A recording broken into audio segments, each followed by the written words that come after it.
the market for a short coat because both of those coats are full-length coats. I went to the thrift store this month and I lucked up on this one. Now, let me tell you, the selection at the thrift store was piss poor. There was this, two minks, and one other coat that needed a lot of conditioning. Everything else was either damaged or faux, and bad faux.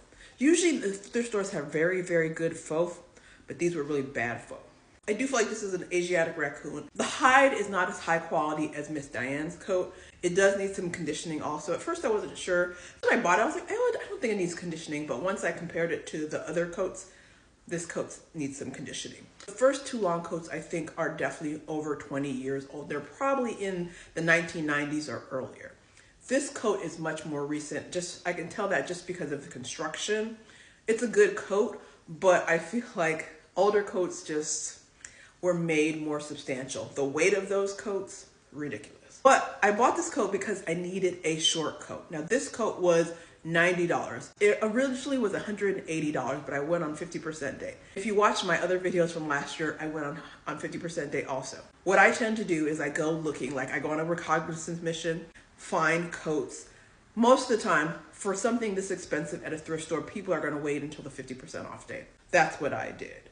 I went on 50% day. It opened early. I was the first person in the door because I wanted this doggone coat for $90.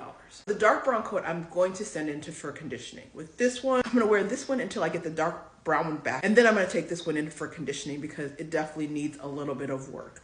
In terms of the inside, it's beautiful. There's not much damage. I think it just needs some good conditioning, maybe some oil. This coat, in terms of size, is a small. There's no tag about who the maker is, but inside there is a tag that says it's a small. Whoever bought this did not customize it. The other two coats either have initials or their full name in there. That's actually a good thing for me because that means I can put my initials here. This coat and the chocolate brown coat, the person was right-handed because there's like a right hand pocket right here. Love that. Yeah, I'm very happy. Like, this was $90.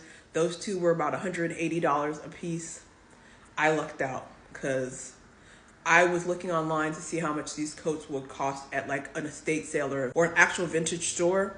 This coat was probably $500 and the other ones were much more. So I'm happy. Let me know if you have any further questions.